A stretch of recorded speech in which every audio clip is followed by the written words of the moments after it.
open up Canva. You'll go to a whiteboard.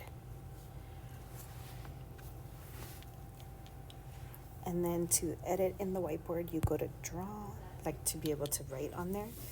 But this is where we'll create the share link.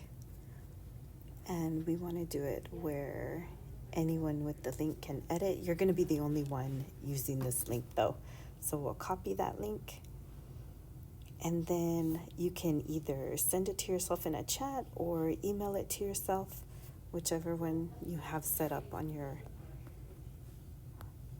iPad. We'll just paste it.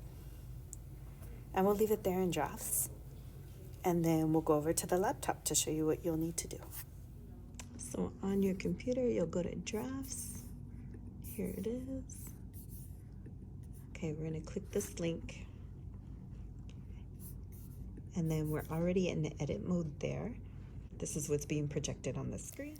Now whatever I write on my iPad will come out on the screen.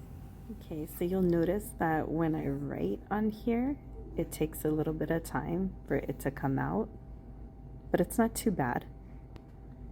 The other thing that you'll notice, this one, the laptop is a little off center from what my iPad has.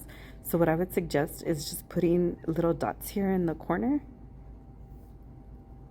So then over here on the screen, you can figure out like your space, like your area that's in there. But I think that's it. It's a pretty easy workaround.